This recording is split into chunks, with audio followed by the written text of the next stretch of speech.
So utilities, if you can break down for us, and then other aspects of power. So I think in utilities, it's obviously the valuations today compared to what they were in 2022, there is no match.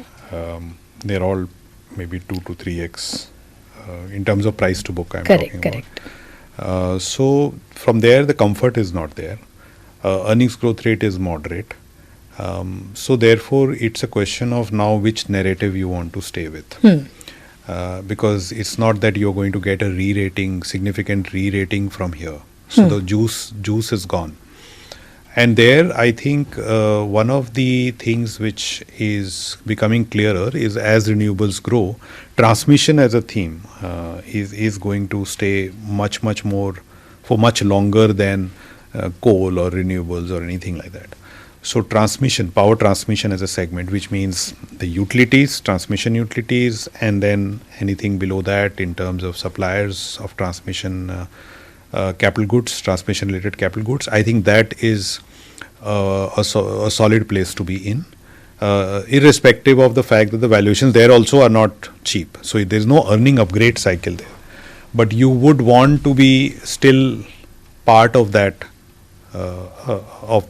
segment, sub-segment of power. Other than that, it's become very stock specific.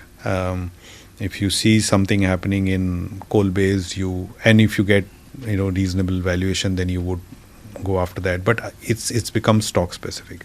From a segment perspective, that is one segment which is looking decent. The other segment where I think one should be focused more on is the renewable utility space, of which there are not many options available, rather than the renewable suppliers or the equipment suppliers or the solar panels and so on. Because there is a cycle which the industry is going through, which is the peak build cycle, as we call it in any sector.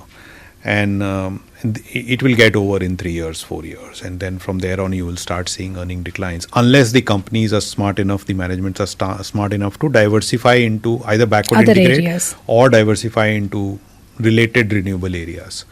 It's not everyone's cup of tea. So there it becomes a call on the management whether you think that management is going to manage that transition. right? But otherwise, stay with transmission utilities, the transmission value chain, and the utilities which are in the renewable space, because some of them are actually trading at a valuation which are lower than the equipment suppliers. I think there are issues. People are worried that some of the PPAs are not getting signed in time and so on. Right. But that will affect the equipment guys much more at that valuation than the utility guys. So you really have to pick in the renewable space at the current valuations. If you have to pick, you will pick the utilities and not the equipment suppliers of, say, panels or turbines to the renewable utilities.